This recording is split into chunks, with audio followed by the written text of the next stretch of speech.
سستا تنور ولا خبرم شته چې یو زی دوه ځایانو کې فوکس دی چې دوه درې ځایانو کې انشاءالله زی په علاقه کې چې روټۍ په هاف قیمت ورکوو متوسط طبقې ته مستفید شي. بسم الله الرحمن الرحیم. دې ځل رمضان المبارک د میاشت له خیره د برکتونو نه ډکه میاشت ده او سیم نبی صلی الله علیه وسلم د دې میاشت پر اهتمام کولو د دې فضیلت او د دې خیر او برکت په مسلمانانو ته بیانولو. نو ډېر د برکت میاشت په موږ ټولو باندې را روانه ده. الله تعالی دې موږ ټولو ته توفیق نصیب کړي چې د خیر او بلای څومره کارونه دي هغه ټولو کې د مخکې نه زیات چې د شرکت وکړو وکړو عبادتونو کې هم او نور خبرو ته رمضان المبارک دې ځل په داسې حالاتو کې چې د سیلاب زده علاقې چې کوم زموږ صوبه کې کمې ضلعې سیلاب ډېر ولې چا کورونه د کلونو تعمیر شو د کورونه سیلاب وبوړي فصلونه تباه شي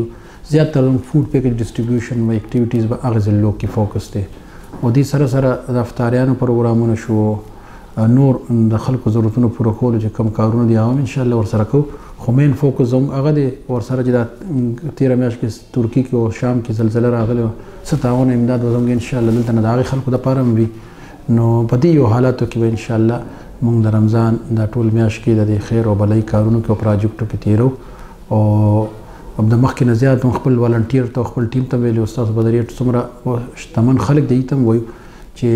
څنګه موږ دپاره مهنګایي او چیلنج دی داسې هغه ټول خلک چې مخکې به ورته دا فوډ پیکج میلاوېدو یا د هغوی په ژوند کې مشکل دی نو دا مهنګایي خو زموږ نه زیات هغه خلک هم بیا دغه کړي د هغوی مشکلات هم زیات شوي دي. نو لهذا خپل ځان ته به نه ګورو بلکې هغه محرومه او د کمزوري طبقه هم پکې یادو چې هغه ته مخکې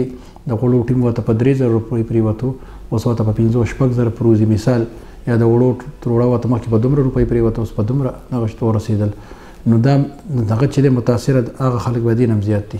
مونږ خو دا کې انشاءالله یو کار خو به مونږ کوو چې د کم یتیمانو کې د اختر د جو کپړو تقسیم دی دا هم فوکس کړی دی. کوشش دی 3 څلورمې روژې ته انشاءالله هغه مستحق کسانو یو لیست موږ سره شته نور هم وغواړو او کم از کم کپړې د اختر کپړې یا ګفټ چې عید ګفټ ورته موږ وایو تقسیم کوو. ورسره چې کله څومره موږ ته مواقع وي لوکل هغه کې به کوشش کوو چې څه نه څه فوډ پیکیجز ورکو انشاءالله ورکوو به هغه هم څه ګور چې څومره پاسبل دي او دې سره سره موږ د سستا تنور ولا خبرم شته چې یو زی دوه ځایانو کې فوکس دی چې دوه درې ځایانو کې انشاءالله زی په علاقه کې چې